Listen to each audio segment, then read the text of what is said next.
प्रेम जब अधिक होता है तो अधिक प्रीति मन भा संदेहा।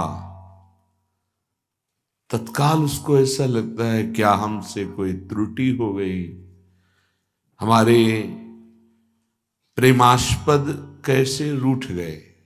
यद्यपि रूठना ही नहीं है, प्रीति में रूठना नहीं होता। अगर रूठना है तो कुछ चाह है तो प्रीति नहीं। प्रीति में अगर चाह है तो केवल प्यारे को सुख देने की। प्यारी जू का रूठना देख करके सखियों के हृदय में एक पीड़ा प्रकट होती है। कुंज बिहारी एक क्षण भी जैसे मछली को जल से अलग करे तो विकल होकर प्राण त्यागने को तैयार हो जाती, ऐसे लालजू अत्यंत प्रेमी है। प्रियाजू प्रेम का मूर्तिमान स्वरूप है। लालजू तन नेक ना चितवे ना बोले तो जलमीन की सी दशा हो जाए है। स्वामी जी महाराज ललिता जू के स्वरूप हैं। वो कह रहे हैं प्यारी जू ये रिश्क क्यों। सबको ऐसा हो जाता है कि मानो प्यारी जू रिश्क कर गई, पर अपार करुणा वरुणालय स्वामिनी जू के हृदय में किंचन मात्र कभी भी रिश्क का तो प्रवेश ही नहीं होता। रूठना तो है ही नहीं हमारी स्वामिनी जू के स्वभाव में, पर ये प्रीति ऐसी वामता लेकर चलती है कि इसमें पग पग पर ऐसा अनुभव होता है कि ये रूठ रहे हैं क्या। ऐसा लालजू को भी और लालजू को सुख प्रदान करने के लिए सखियों के हृदय में भी। प्यारी जू आप लालजू के प्राणों का पोषण करने वाली हैं, इसीलिए राधा चरणारविंद की आराधना, राधा चरणारविंद का परिचय, राधा चरणारविंद की शरणागति, ये बिना श्री वृंदावन की रजरानी सहचरियां, यहाँ के प्रेमी रसिक जन, इनकी बिना कृपा के परिचय नहीं मिलता। तभी बाहर के लोग नहीं जान पाते कि हमारी लाडली जू कौन है, इनका क्या प्रभाव है, इनका क्या स्वभाव है, इनकी क्या महिमा है। भगवान के जैसे विविध अवतार हैं, भगवान ही चराचर रूप में अपने को प्रकाशित किए हैं, तो भगवान का प्रेम समुद्र का सार अवतार श्री स्वामिनी जू हैं, श्री लाडली जू हैं, और कोई नहीं है। स्वयं परब्रह्म परमात्म तत्व जब प्रेम द्रवित होकर रूप धारण किया तो राधा किशोरी नाम हुआ। ये कोई शक्ति या नायिका या ऐसा नहीं है, ये परम तत्व श्री कृष्ण के प्रेम तत्व का सार रूप है। इसीलिए स्वामिनी जी का परिचय बाहर नहीं जान पाते। अगर किसी को किंचन मात्र पता है तो वो धाम में किसी महापुरुष से जुड़ा है, तभी हमारी रस सिंधु स्वामिनी का परिचय मिलता है। ये लालजू के प्राणों का पोषण करने वाली, ये कैसे कोई जान सकता है। विश्व का भरण पोषण करने वाले विश्वात्मा भगवान श्री कृष्णचंद्र जू, बिहारी जू, पर बिहारी जू के प्राणों का पोषण प्रेम से होता है, और वो प्रेम सार रूप से सांद्रानंद घन प्रेम मूर्ति किशोरी, किशोरी जू के रूप में है। इसीलिए किशोरी जू लालजू के प्राणों का पोषण करने वाली है। लालजू महाराज प्यारी जू से कहते बार बार, हे मम प्राण जीवनी, हे मम प्राण पोषिका, हे मेरे प्राणों की जीवन शक्ति, हे मेरे प्राणों का पोषण करने वाली लाडली जू।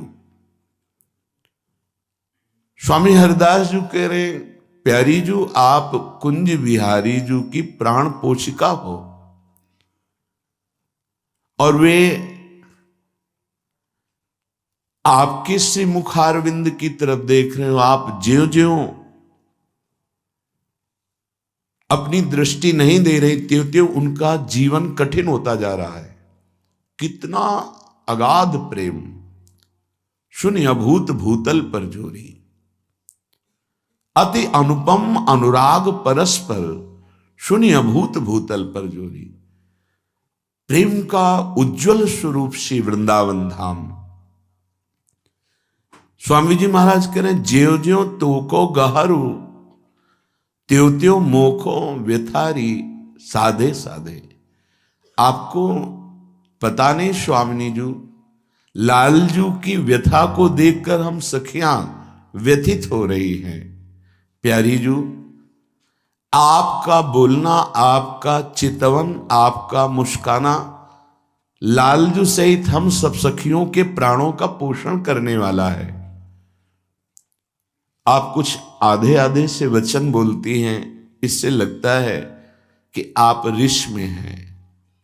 स्वामी जी महाराज कह रहे हैं, हमारी आराध्या, हमारी स्वामिनी श्यामाजू, देखो कुंज बिहारी जिनकी प्रीति में अनंत ब्रह्मांडों के ऋषि मुनि महात्मा सब बंधे हैं, वो आपकी प्रीति में बंधे हैं। इसीलिए जो सखियों को गर्व होता है प्यारी जू के चरणारविंद की ठसक का, वो त्रिभुवन में कहीं किसी के हृदय में नहीं। इसी श्यामाजू के गर्व के अधीन लालजू महाराज होकर के सखियों की प्रणति होते हैं। ये बहुत एकांतिक प्रेम विषय है। इसलिए श्रीपाद कहते हैं, ना राधा न राधा प्रियो नापि वृंदावनम नैव वृंदानि तत् प्रेम भाजाम सदा यस् हृद गोचरे वाथ वाचाम प्रचारे कथम तस्य रसश्री। धिक्कार है, व्यर्थ है उसका जीवन जिसके हृदय में श्री राधा नाम नहीं है, राधा चरणारविंद की प्रीति नहीं है, जिसके हृदय में राधा के प्राणनाथ प्रिय श्री लालजू के नाम में प्रीति नहीं, लालजू के चरणों में प्रीति नहीं, जिसके हृदय में जहां प्रियालाल खेल रहे हैं ऐसे वृंदावन से प्रीति नहीं, जिनके हृदय में वृंदावन प्रियालाल प्रकाशित हो रहे हैं ऐसे प्रेमी जनों से प्रीति नहीं, तो धिक्कार है जीवन को। चार बातें, न राधा न राधा प्रियो नापि वृंदावनम नैव वृंदानि तत्प्रेम भाजाम। जो प्रेम पात्र बने हुए हैं, जिनके हृदय में वृंदावन सहित संपूर्ण सखियां और प्रिया प्रीतम खेल रहे हैं, ऐसे प्रेमी जनों का यदि संग नहीं मिला तो धिक्कार तुम्हारे जीवन को। देखो, सार बात पकड़नी है, ये जीवन कुछ दिन का है, यहां ज्यादा दिन टिकोगे नहीं। जैसे मेहमान आता है उसको जाना ही पड़ता है। भूलो मत, भजलो श्री भगवान जगत में कुछ दिन के मेहमान। यहां कुछ दिन के लिए आए हो, काल तुम्हारी एक एक सेकेंड, एक एक मिनट, एक एक घड़ी प्रतीक्षा कर रहा है। पूरा होने दो, विध्वंस कर देगा, मार देगा। जैसे शिकारी के निशाने पर शिकार हो, ऐसे हम हर समय काल के निशाने पे हैं। मृत्यु रूपी बाण संधान किए हुए वो हर क्षण हमारा केवल इंतजार कर रहा है समय का। सच्ची मानना, वो ये नहीं देखेगा कि तुम गर्भस्थ हो, शिशु हो, बालक हो, जवान हो, बूढ़े हो, स्त्री हो, पुरुष हो, 84 लाख योनियां उसका शिकार हैं। प्रधान मानव योनि ये केवल मुक्त होने के लिए मिली है। अंतिम परिणाम पर किसी की दृष्टि नहीं है। जहां देखो बस हमको ये मिल जाए, ये भोग लूं, ये देख लूं, ये सुन लूं, ऐसा बन जाऊं। कितने दिन के लिए बन जाओगे? सब कुछ बिगड़ जाएगा।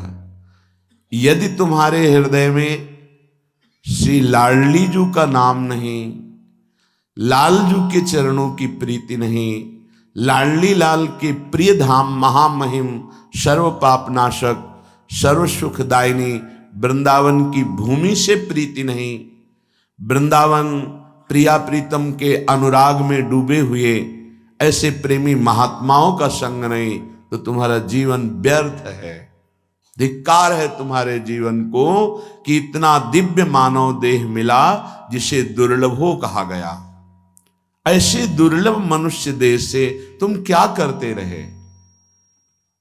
मैथुन धर्म से युक्त होना, आहार विविध प्रकार के पाकर प्राणों का पोषण करना और मनमानी आचरण करके खूब धन आदि कमाना, खूब अच्छा मकान गाड़ी व्यवस्था सब कर लेना, इसमें जो आपका समय गया तो सार बात तो कमाई नहीं, प्रभु का नाम।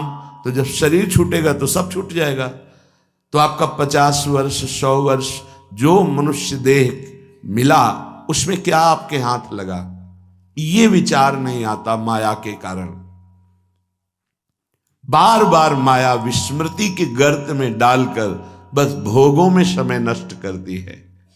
धन्य है उनका जीवन जो किशोरी किशोरजू की उपासना, धाम की उपासना, भगवत प्रेमी महात्माओं के संग से नाम जप करना, प्रार्थना मान लीजिए, पछताना पड़ेगा यदि नहीं माने। एक एक क्षण नाम जप करते रहो, तुम्हें महासुखी कर देगा। खूब शोधी हुई बात कह रहे हैं।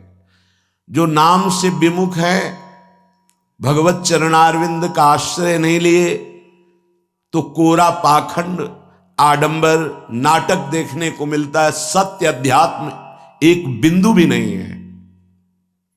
ये निंदा स्तुति का विषय नहीं है, ये सत्य वस्तु का विषय है। जिनकी श्वास में नाम नहीं चल रहा, जिनके हृदय में सच्चिदानंद भगवान का आश्रय नहीं, तो हर चेष्टा उनकी पाखंड हो जाती है। भगवत रसिक जी कह रहे हैं, बिन विवेक वैराग्य भक्ति बिन सत्य नए को मानो, भगवत विमुख कपट चतुराई सो पाखंड ही जानो। ऐसा पाखंड फल फूल रहा है कि लौकिक बुद्धि रखने वाले बस यही समझते हैं कि यही सार बात है। नहीं, कर लो, कर लो। तुम्हें 50-100 वर्ष मिले, पाखंड कर लो, दंभ कर लो, नाटक कर लो, जो चाहो एकत्रित कर लो। दुनिया का एक कबाड़ है। जब छूटने का समय आएगा तब तुम्हें पता चलेगा। मन पछताई है, अवसर बीते। समय था तो प्रायश्चित नहीं किया अपने पाखंड का, दंभ का, पाप का। कल चर्चा हुई थी, दो नहीं रख के यहां से जाना चाहिए, एक ऋण और दूसरा पाप। नहीं तो तुम्हारे को आना पड़ेगा, दुर्गति हो जाएगी। किसी का एक पैसे का, एक वस्तु का उधार ऋण नहीं होना चाहिए जीवन में। और कोई भी पाप अब हमको साथ लेके नहीं जाना। अगर भूल से हो गए हैं तो हम उनका यहां प्रायश्चित करेंगे, अंदर से जलेंगे और संत महात्माओं से पूछेंगे इस पाप का हम क्या दंड स्वीकार करें, कौन सा प्रायश्चित करें। वो जो आदेश करें बिना किसी प्रश्न के, संशय के, उसे स्वीकार कर लो, पाप नष्ट हो जाएगा। पाप और ऋण ये अपने जीवन में नहीं होना चाहिए, पर पाखंड, दंभ ये केवल पाप कराता है। भोले भाले भूले हुए जीव प्राणी वो जानते नहीं हैं कि किसे सत्य अध्यात्म कहते हैं। बस भूल में और भूल बटोरते घूम रहे हैं। कहीं कुछ भी तुम्हें मांगने की जरूरत नहीं। किसी के आगे हाथ पसारने की जरूरत नहीं कि आशीर्वाद दे दीजिए, हमारी प्रार्थना मान लीजिए। यदि आप नाम जापक हैं तो दूसरों को सुख देने की सामर्थ्य रखने वाले हैं। आप भगवान के अंश हैं, आप कोई साधारण नहीं। आप अपने स्वरूप को पहचानिए, ये भटकना छोड़िए। आप परम स्वतंत्र भगवान के अंश हैं, आप परम स्वतंत्र हैं। ये माया आपको जो बांधे हुए है, इसी से मुक्त होने के लिए, इसी भ्रम को मिटाने के लिए हमें मानव देह मिला है। ए मारे घूम रहे, हमें सुख मिल जाएगा, कोई दे देगा आशीर्वाद। अरे आशीर्वाद भगवान ने दे दिया तुम्हें, तुम भगवान के अंश हो, तुम्हें मानव दे दिया, तुम्हें बुद्धि दे दी, विवेक दे दिया। इससे तुम सुखी नहीं हो पा रहे तो किसी के आशीर्वाद से क्या सुखी हो जाओगे। आशीर्वाद भी वही लागू होता है जो सत्कर्मी होता है, जो पापनाशक अनुष्ठान किए हुए उसी के ऊपर आशीर्वाद जाता है। आप सोचे आप करें पाप, विषय विलासिता, और आपको कोई परमहंस आशीर्वाद दे दे, आपकी सामर्थ्य नहीं कि ऐसे आशीर्वाद देने वाले महापुरुष तक पहुंच पाए। जो पे दुष्ट हृदय सोई होई, मोरे सन्मुख आव की सोई। वो जा ही नहीं सकता। अगर चले गए तो आशीर्वाद मांगने की जरूरत नहीं है, वो बात मिल जाएगी जो तुम्हें दूसरों को आशीर्वाद देने की सामर्थ्य प्रदान कर देगी। अपने लोग भगवान को भी आशीर्वाद देते हैं, अपने लोग महारानी जी को आशीर्वाद देते हैं, उन्हीं के नाम बल से, उन्हीं के चरण आश्रय बल से। लाडली जो थारो अविचल रहो जो सुहाग, आपका सुहाग अविचल रहे, आप दोनों ऐसे सुखी रहे। जब हम अपने आराध्य देव श्यामा श्याम को आशीर्वाद दे सकते हैं, फिर और कौन बचा। तो किसके बल से? उनके नाम बल से, उनकी आराधना के बल से। क्या आप नाम जप नहीं कर सकते? क्या आप आराधना करके ऐसे समर्थ नहीं बन सकते? समर्थ वही है जिसका हाथ फैलाना मिट जाए, किसी से भी नहीं। आपके पास नाम है, आपके पास मंत्र है, उपासना है, आप समर्थ हैं, पर आप अपनी वस्तु को पहचान ही नहीं रहे। नाम जप में रुचि नहीं, सतमार्ग सत्क्रियाएं ये रुचि नहीं, तो कहीं भी भाग के चले जाओ, दुख ही मिलेगा, अशांति मिलेगी, चिंता मिलेगी, आशीर्वाद नहीं मिलेगा। वो देगा भी तो लगेगा नहीं, क्योंकि हृदय में हमारे अंदर पात्रता नहीं आ रही। पात्रता नाम जप से आती। मान लो प्रार्थना, कुछ समझ में आवे या ना आवे, राधा राधा राधा। श्रीपाद कह रहे हैं न राधा प्रियो नापि वृंदावनम और नैव वृंदान तत्प्रेम भाजाम।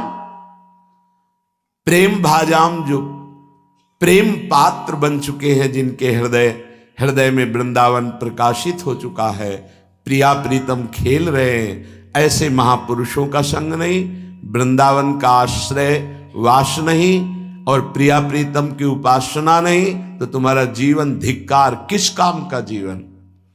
ये बच्चे पैदा करना, सोना, खाना, पीना, रहना, जीना, ये तो सुअर कुत्ता भी कर रहे हैं। देव दुर्लभ मनुष्य देह कही गई, बड़े भाग मानुष तन पावा, सुर दुर्लभ सद ग्रंथन गावा, दुर्लभो मानुषो देहो। बड़ी महिमा किस बात की? भगवत प्राप्ति की, जीवन मुक्त होने के लिए, भजन रूपी धन कमाने के लिए। यदि भजन नहीं, ज्ञान नहीं, भक्ति नहीं, वैराग्य नहीं, तो फिर पशु से बढ़कर के तुम नहीं हुए, पशु से नीचे ही हुए। क्योंकि पशु तो अपने कर्मों का भोग कर ऊपर उठ रहे हैं, तुम सबसे ऊपर आकर अब ऐसे कर्म कर रहे हो कि नीची योनियों को जाओगे। श्रीपाद कह रहे हैं कोई भी आराधना किए बिना प्रभु की सुखी नहीं हो सकता, चाहे वो ब्रह्मा के पद में ही क्यों ना हो। सच्ची मानना, अगर सुख का अनुभव होगा तो भगवत आराधना से। ये बैठ जाए दिमाग में, भोगों में सुख नहीं है, अनंत ब्रह्मांडों में जितने भोग हैं सब माया के द्वारा रचित हैं। अगर वो सुखद भोग लग सकता है तो प्रभु को अर्पित करने के बाद, प्रभु से जुड़ने के बाद, प्रभु की दृष्टि पड़ने के बाद, जैसे ऐसे हम पाते हैं तो अन्न है, लेकिन जब प्रभु को अर्पित करते हैं तो प्रसाद हो जाता है, और प्रसाद पाप का नाश करके हृदय में प्रसन्नता प्रकट करता है। प्रसन्नता ही भगवद आनंद की तरफ आगे बढ़ाती है। समझ में नहीं आ रहा, हम बार बार भटक रहे हैं इन्हीं भोग, इन्हीं सुविधाओं को सुख मान। अगर नाम जप नहीं चल रहा तो समेट लो जितनी सुख सुविधाएं, अंतिम समय हमारी बात याद करना, कुछ तुम्हारे हाथ नहीं लगेगा। अब भी देख लो, कोई 20 का है, कोई 50 का, कोई 40 का, 30 का, इतना समय व्यतीत हो गया। क्या है तुम्हारे पास जो यहां से ले चलोगे? और कौन सी अनुभूति है जिसमें तुम तृप्ति का अनुभव कर रहे हो कि मुझे ये मिला, मैं तृप्त हो गया? कुछ नहीं, जीरो पे जीरो हो। वही वासना, वही मांग, वही चिंता, वही शोक, वही भय, वही कामना। देखो ना, अंदर देखो। संतोष, शांति, निर्भयता, निश्चिंतता, निशोकता, परमानंद एक भी है नहीं। वो बिना भगवत आराधना के नहीं। श्रीपाद कह रहे हैं, हिरण मम राधा नागर चरण मरणे पिनैव विस्मरतु तनुरपि न विपत् कोटिषु जीवन वृंदावनम क्षणम त्यजतु। ये बहुत सुंदर बात मांग रहे हैं। जब मेरे मरने का समय आवे तो हे राधा नागर अर्थात प्रिया प्रीतम, जीवन आपको समर्पित है तो अंतिम श्वास में आप चूक मत करना। यदि जीते जी मैं आपके योग्य नहीं हुआ, आपने दर्शन नहीं दिए, आप नहीं मिले, चलेगा। क्यों? क्योंकि नाम आपका है ना, नाम के सहारे जी लेंगे हम आपकी लीला गुण गायन करके जी लेंगे, आपके प्रेमी जनों के संग से, आपके चरणारविंद के अनुराग रंग में हम जी लेंगे। पर अंतिम समय आप, बहुत सुंदर बात भक्तों ने मांगा भी है, कह रहे हैं कि अंतिम समय आप मेरे हृदय में स्फुरित हो जाए। जब मैं शरीर छोड़ रहा हूं उस समय केवल प्रिया प्रीतम। निश्चित निश्चित ये हमारा विश्वास, हमारा हृदय इस बात को पक्का करता है कि जैसे भी बने हम लगे रहे हैं जीवन भर प्रभु के चरणों में, तो अंतिम में प्रभु फिर अपनी कृपा विशेष करते हैं। उस उपासक के हृदय में प्रभु स्फुरित हो जाते हैं, स्मरण रूप में या रूप रूप में स्फुरित हो जाते हैं। यदि जीवन में किसी महात्मा का संग रहा है, श्री प्रिया प्रीतम की किंचन मात्र आराधना बनी है, धाम आदि भगवत पुरियों का, धामों का तीर्थाटन, अवगाहन थोड़ा भी वास हुआ है, वो अंदर से आश्रय प्रभु का रहा है, तो अंतिम समय उसके भगवान पधारते हैं। निश्चित ये हमारा विश्वास कहता है, क्योंकि अंतिम गति ही परमपद या अगला जन्म या दुर्गति, अंतिम क्षण जो होता है वो महामहिम माना जाता है। कह दे आपके विश्वास से क्या प्रमाण क्या है? तो अजामिल संध्या करने वाला, शास्त्र स्वाध्याय करने वाला, धर्माचरण परायण और बुजुर्गों की, गुरुजनों की सेवा करने वाला था। उस सेवा के लिए ही जंगल में समिधा लेने गया था। वहां व्यभिचार परायण वैश्या और व्यक्ति को देखा, कामांध हो गया। एक दृश्य ने उसे पूरे जीवन को बर्बाद कर दिया। तो अंतिम समय में जब वृद्धावस्था की सीमा चल रही थी कि उस समय संतान का योग था ही नहीं, पर संत जन आए और उन्होंने कहा कि अब जो संतान होगी उसका नाम नारायण रखना। अत्यंत आसक्ति छोटे पुत्र में होने के कारण मरने के समय वो उसे बुला रहा था, नारायण नारायण। तो शायद वो आवाज वहां तक ना पहुंची हो, पर नारायण के पार्षद आ गए और उसको परम पद मिला। ये घटना क्यों घटी?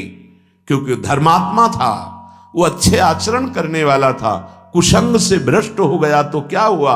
हरि ने अंतिम संभाल दिया।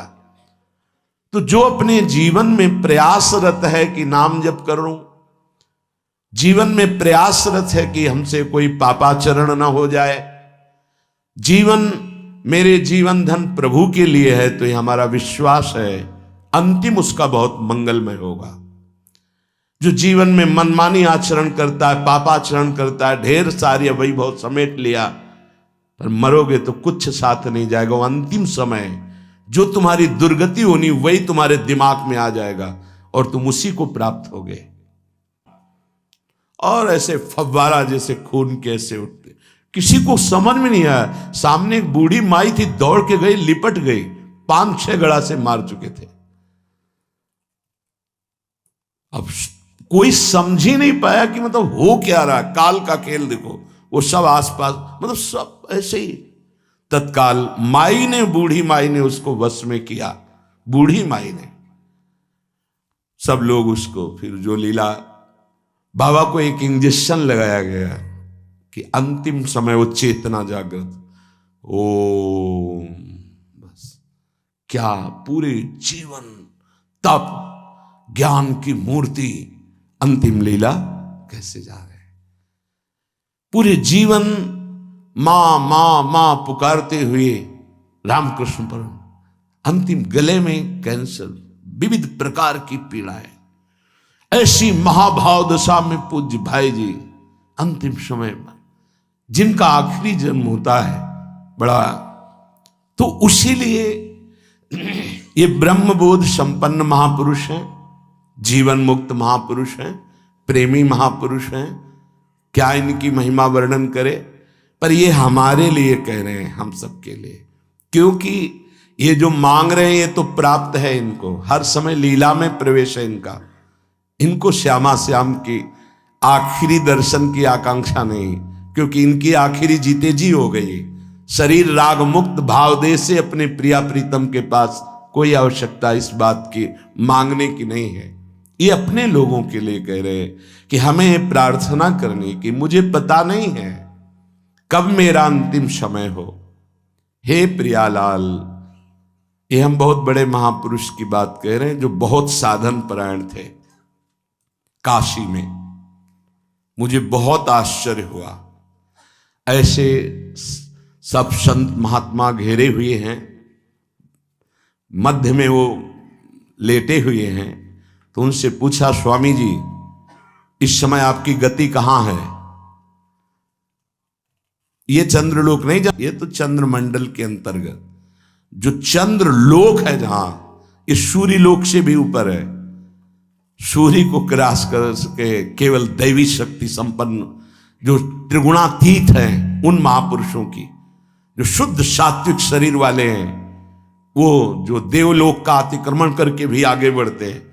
सबसे ऊपर चंद्रलोक है, सूर्य लोक भी नीचे है शास्त्रीय पद्धति के अनुसार। तो उन्होंने कहा चंद्रलोक तक मैं समस्त मंडलों का भेदन करके पहुंच गया हूं, पर ब्रह्म या मोक्ष प्राप्ति तो होश उड़ गए कि ऐसे महापुरुष जो मोक्ष धर्म का ही वर्णन करते रहे, वो ऐसा बोल रहे। एक तरह से जैसे कहते हैं ना कि पैरों से धरती खिसक जाना, कि अपने लोग क्या हैं, अंतिम कैसी बात कर रहे हैं। तो उनका स्वामी जी तो क्या परम पद, तो उनका ये तो विश्वनाथ जी की कृपा के अधीन है। बस हृदय एकदम साधन पक्ष से हटकर कृपा पक्ष की मांग करने लगा कि अंतिम समय कह रहे कि आखिरी कैवल्य परम पद ये तो विश्वनाथ जी की कृपा से, समझ लो साधन कितना पहुंचा सकता है। वो महापुरुष कह रहे हैं कि अभी ब्रह्मलोक भी नहीं, जैसे स्वर्गलोक, महालोक, जनलोक, तपलोक, फिर ब्रह्मलोक, तो स्वर्गलोक के ऊपर ही है, क्योंकि स्वर्ग के अधिष्ठात्र ये सब लोकपाल देवता हैं। वरुण जी, सूर्य जी, अग्नि जी, वायु जी, चंद्र जी, ये सब लोकपाल हैं। इनके एक अपने अपने लोक हैं। उन लोकों में इनके आराधक, उपासक वहां पहुंचते हैं। तो वो कह रहे हैं कि मैं केवल चंद्रलोक तक पहुंच पाया हूं, उसके ऊपर ब्रह्मलोक वहां भी नहीं गति हुई। और परम कैवल्य पद ये तो विश्वनाथ जी की कृपा से, क्योंकि काशी में शरीर छूट रहा, जीवन भर उनके नाम पर रहे, तो वो गति उनकी, मेरी गति यहां तक। और वो विश्व, तब ये समझ में आया कि आखिरी बात तो कृपा ही है। कि तभी लिखा है ध्यान मूलम गुरु मूर्ति, पूजा मूलम गुरु पदम, मंत्र मूलम गुरु वाक्यम, मोक्ष मूलम गुरु कृपा। महादेव गुरुदेव हैं, श्री जी गुरुदेव हैं, इन्हीं की कृपा से ही मोक्ष मूलम। तभी आजीवन आराधना करते रहते हैं, यही मांग रहे हैं। तनुरपि न विपत कोटिषु जीवन वृंदावनम क्षणम त्यजतु। बाबा को श्री जी लाई थी वृंदावन, उड़िया बाबा को।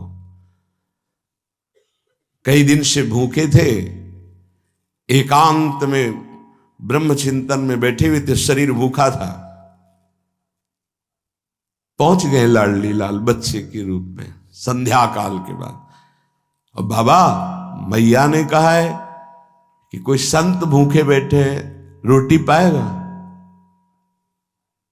रात होने वाली इस समय तो रोटी, दूध ले आवे? हाँ ले आओ। साथ में एक रोटी भी, एक ले आओ ले आओ। इतना मृदुल स्वभाव, इतना प्यार, इतने छोटे स्वरूप बच्चे।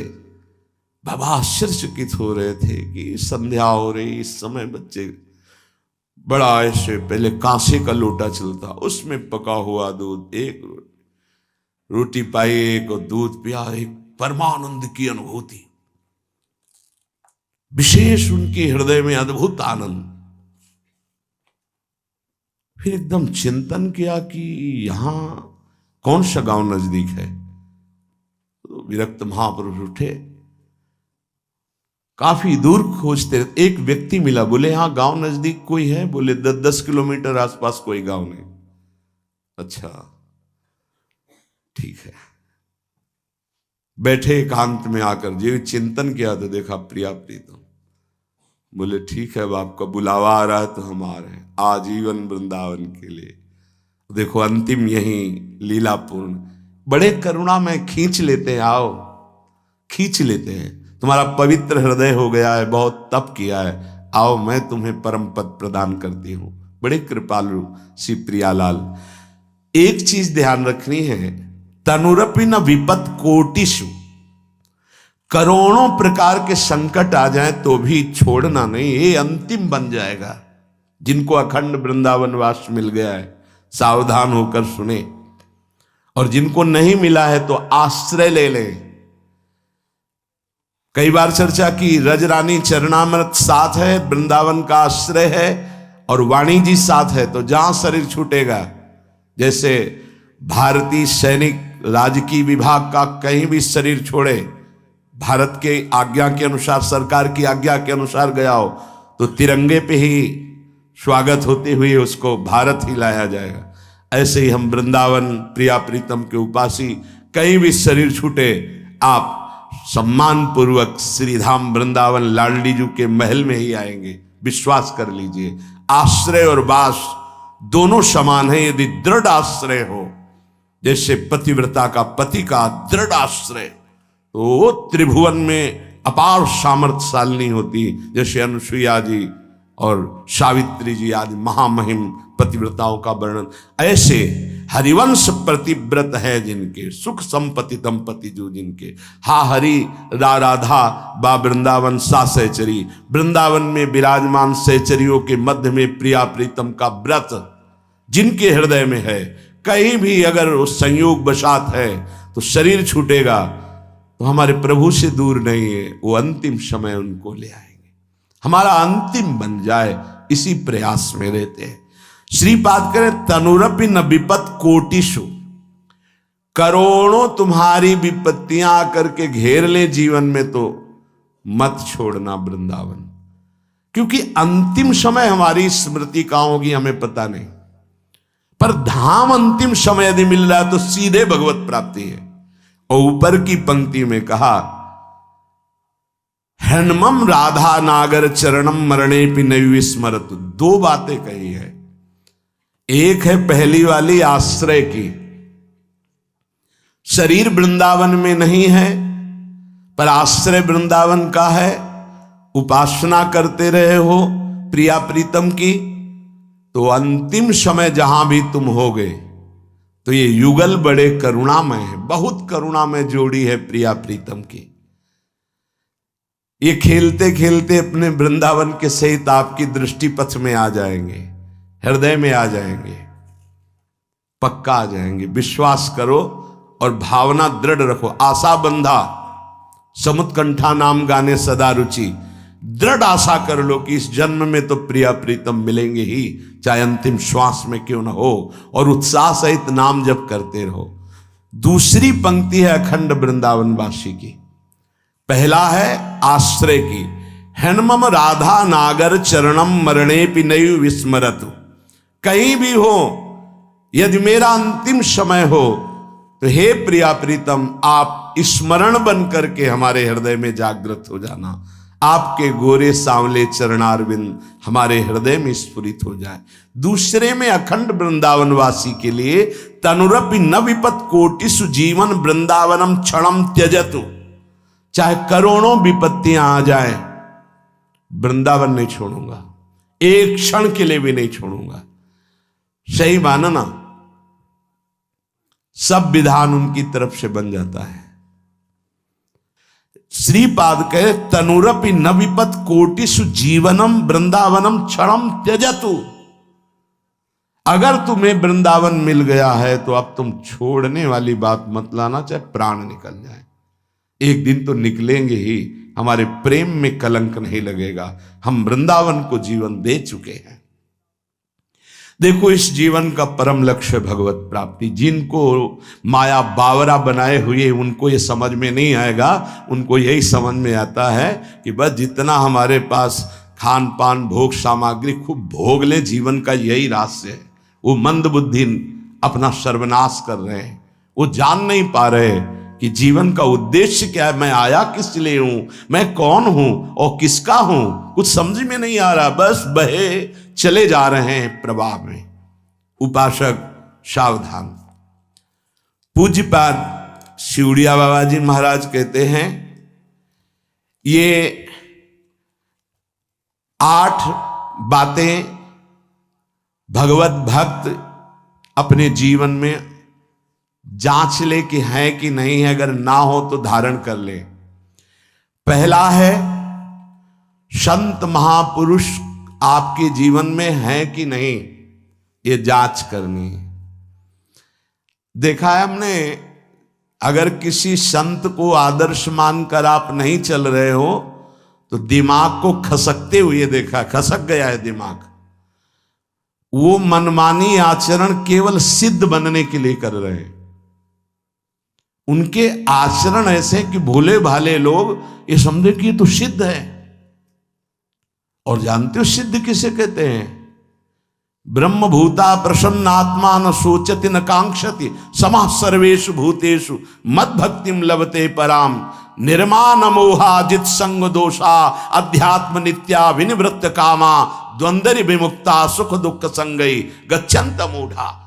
ये स्थिति आनी चाहिए। पूरा कोरा जैसे नाटक मंच पर नाटक किया जाता है ना, पूरा दिखाई देता है, पूरा नाटक। क्यों? क्योंकि कोई डांटने वाला नहीं है, कोई आदर्श नहीं है महापुरुष जीवन में। जो मन आवे सो बोलो, जो मन आवे सो नाटक करो, तो 100 200 500 लोग भोले भाले जिनको ककहरा नहीं आता परमार्थ का, वो कह देते मेरे भगवान, मेरे सिद्ध योगी, मेरे महापुरुष, मिटिया मेट कर देते हैं। बात तो तब समझ में आवे जब रसिक जन पास करे, गुरुजन पास कर दे। अपने मन से कुछ नहीं होता, जिसे महापुरुष पास कर दे वही होता है। संत महापुरुष कहे ठीक चल रहे हो, ठीक है, या वो मौन स्वीकृति दे दे, ठीक है। अपने मन से सिद्ध बनने पर सिद्ध थोड़ी कोई हो जाता है। जीवन में तुम्हारे संत हैं कि नहीं, बस इतनी बात देखो। अब एक भगत जी आए थे, अपने लोग तो सबका आदर ही करते हैं।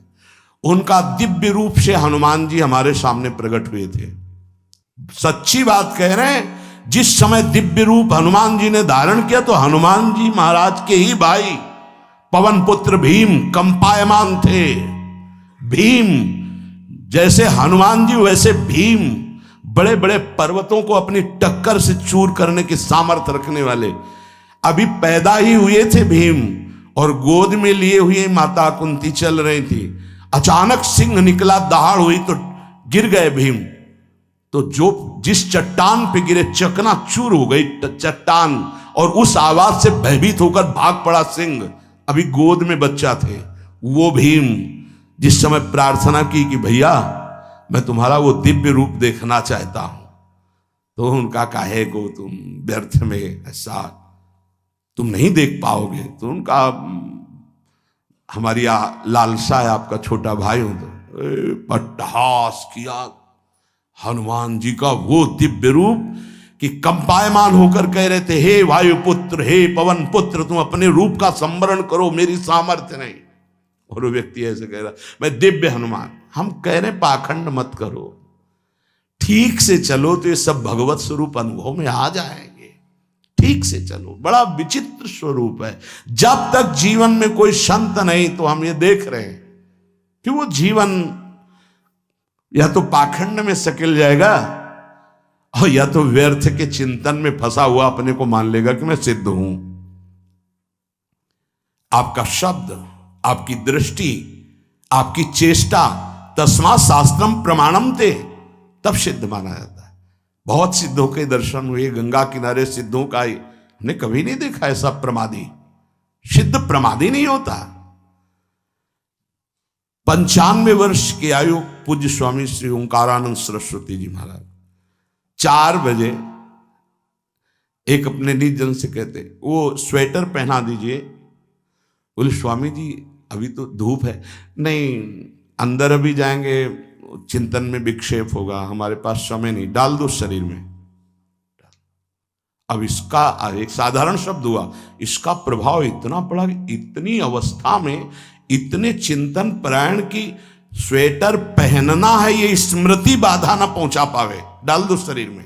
कितना सूक्ष्म। बड़े बड़े महापुरुषों को देखा है, अपने ब्रज के प्रेमी जनों को और ब्रह्मबोध संपन्न दोनों महापुरुषों को, किंचन मात्र कहीं भी कोई भी शास्त्र विपरीत शब्द नहीं, 1 सेकंड की चेष्टा नहीं पाई शास्त्र विरुद्ध। और यहां शास्त्र में है ही नहीं, हो वैसे सिद्ध हो रहे हैं। क्यों? क्योंकि जीवन में किसी आदर्श महापुरुष का अंकुश नहीं। अगर किसी संत का भय तुम्हारे जीवन में नहीं है तो ये माया रौन देगी, पक्का समझ लीजिए।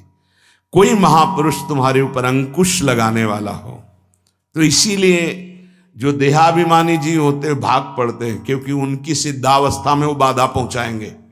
गुरुजन असली सिद्ध बनो, नाटक नहीं, तो भाग पड़ते हैं। और जो गुरुजनों की शरण में रहता है वो परिपक्व भगवत प्राप्त महात्मा बन जाता है।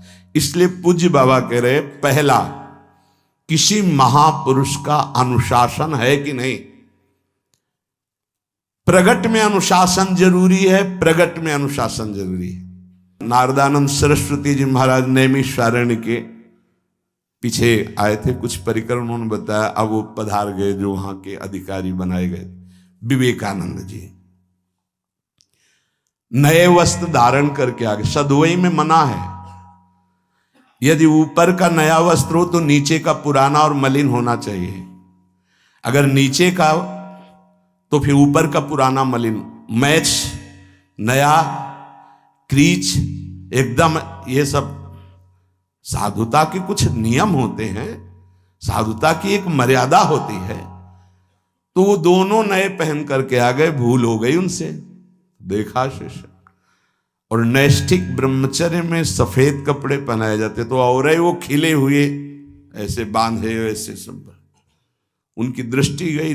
लाख लाख जहां बैठकर सत्संग सुनते हैं स्वामी श्री नारदानंद सरस्वती जी, बड़े ही महापुरुष थे, अपार भीड़। और सत्संग के बाद 1 घंटा सबको एकांत, चिंतन करो क्या वहां ब्रह्म ज्ञान का सत्संग होता था। प्रातःकालीन बेला पे जैसे अपने यहाँ सत्संग होता है, वहां थोड़ा विलंब होता था, 5:30 बजे। जो निज जनों का वो योग वासिष्ठ से कैसे तुम्हें बताएं, जो उस सभा में बस यही लगता है कितनी जल्दी देह राख छूटे और अपने स्वरूप में महापुरुषों का वचन का प्रकाश होता है। एक सत्संग होता था सामूहिक सब लोगों को, एक होता था पर्सनल, जो दिव्य साधक हैं केवल वही बैठ सकते हैं, अन्य नहीं। ऐसे पूज्य बाबा के यहाँ भी एक होता था पर्सनल ज्ञान का और एक होता था सामूहिक प्रवचन।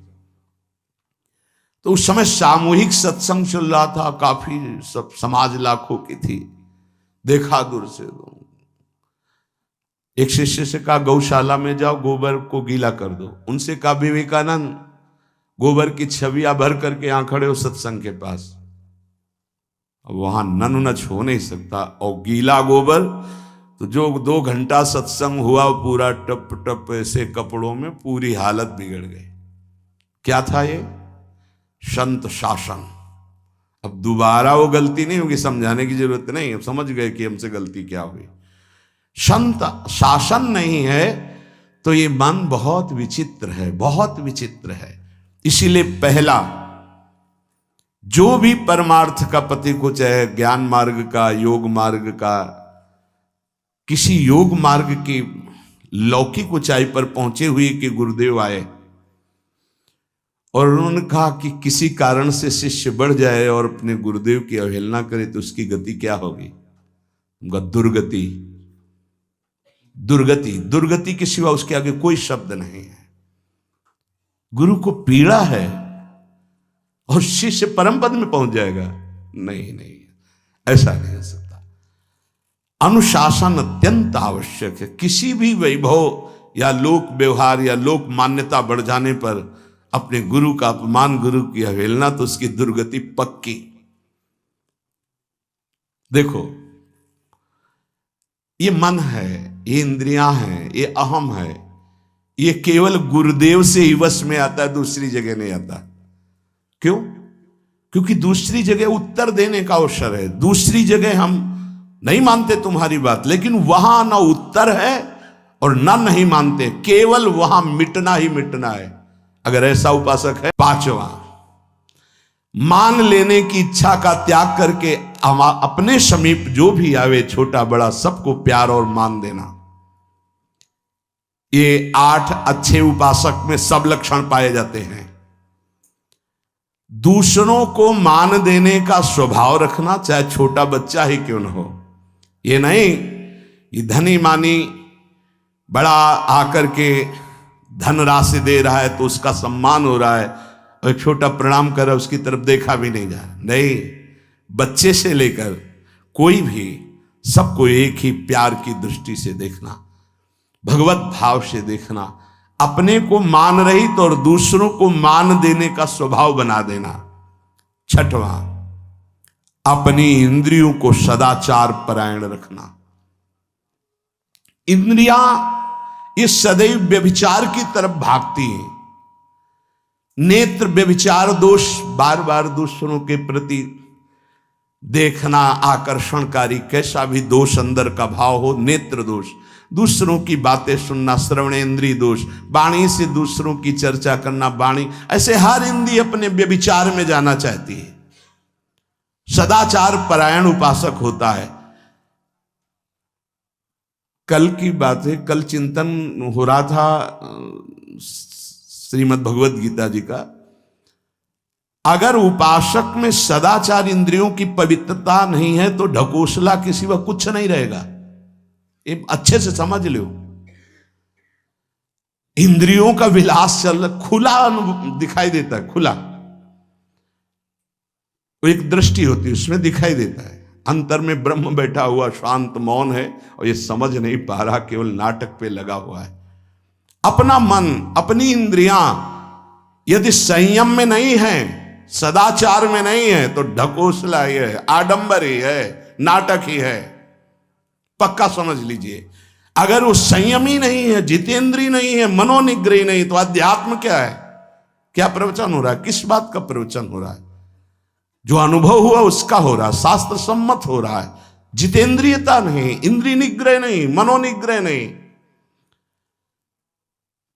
छठवां सदाचार परायण, अर्थात इंद्रिय और मन शास्त्राज्ञा के अनुसार चले।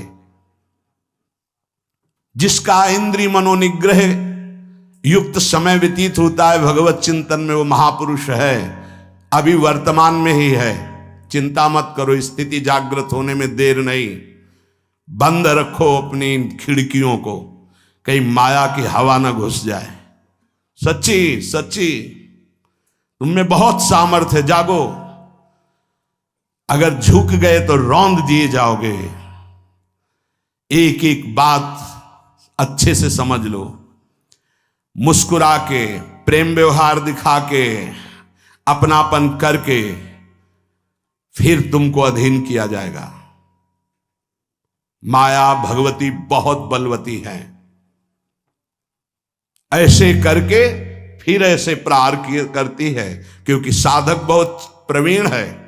ऐसे में अपने को बचा लेगा, लेकिन ऐसे में बचाना बहुत कठिन होता है। हमारी बात को समझ लेना, ऐसे में बचाना बहुत कठिन होता है, बहुत कठिन होता है।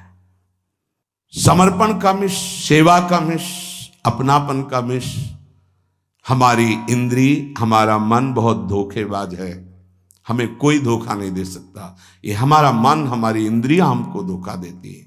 साधु, साधक, परमार्थ पथिक, भक्त इस बात से परम सावधान। सदाचार और सरलता, संयम के साथ हमारा समय व्यतीत होना चाहिए।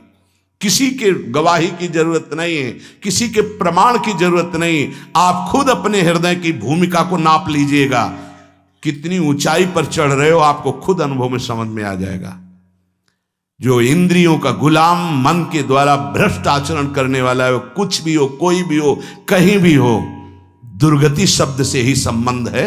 जीते जी दुर्गति, फिर फांसी ऐसी लगे तेषम दुख न हो।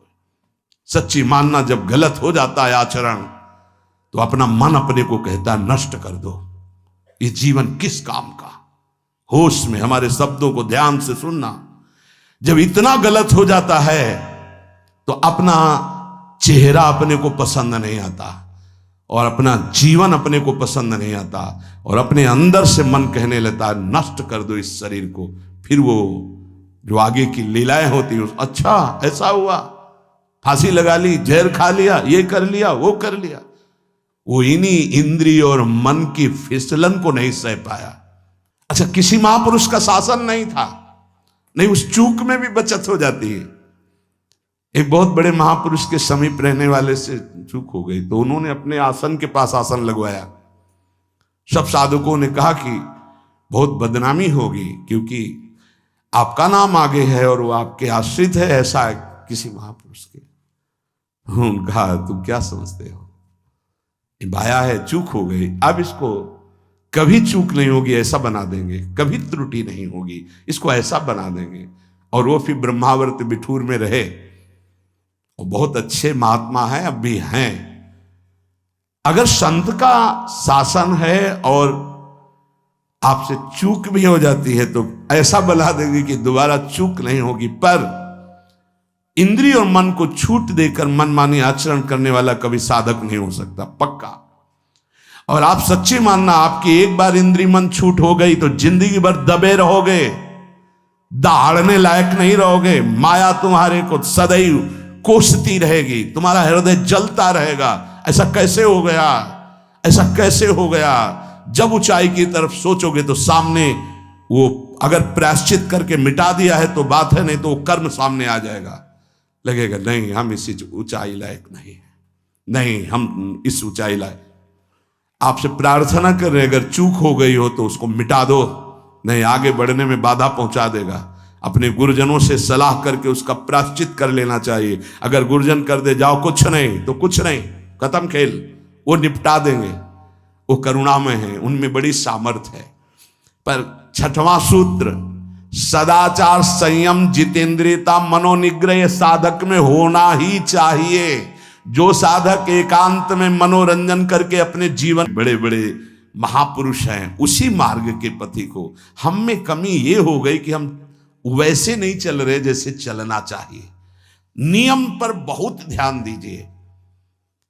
अगर नियम है 1:45 बजे उठने का, स्नान का, तो 1:45 बजे ही उठना चाहिए, 2 नहीं बजना चाहिए।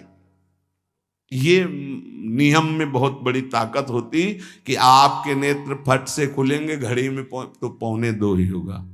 अपने तो 1:45 तो स्नान करने के लिए निकल जाते।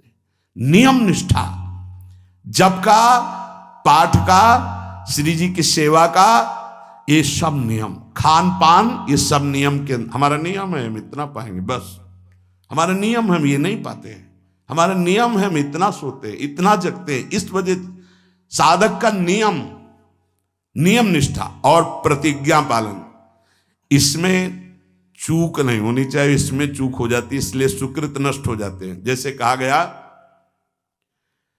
आज के बाद हम ये नहीं करेंगे, कुछ न कुछ साक्षी किया जाता है। मैं गुरुदेव को साक्षी, मैं आराध्य देव को साक्षी, या मैं इस समय को साक्षी करके कहता हूं, या देवता साक्षी हैं। जैसे भीष्म जी ने कहा, समस्त दिशाएं और लोकपाल समस्त देवता साक्षी हैं, मैं आज नियम लेता हूं, आज जीवन अखंड ब्रह्मचारी रहूंगा। ऐसे कुछ प्रतिज्ञाएं होती हैं जिनको कसम कहते हैं। ये आजकल के लोग सुबह कसम खाए, शाम के तोड़ दिए, या मंगल को खाए बृहस्पति को तोड़ दिए। इनकी बड़ी दुर्दशा है, सुकृत नष्ट हो जाते हैं, अपने लोगों से बड़ी गलती हो जाती। सहसा कोई प्रतिज्ञा करो मत। हम प्रयास कर रहे हैं, छोड़ देंगे, हम प्रयास करते हैं ऐसा नहीं करेंगे, हम प्रयास करते हैं ऐसा। प्रतिज्ञा अगर ले लो तो ये ध्यान रखो कि आपके पुण्य नष्ट हो जाएंगे यदि प्रतिज्ञा आपने तोड़ दी। कसम, प्रतिज्ञा, ये सब एक ही बात कही जाती है।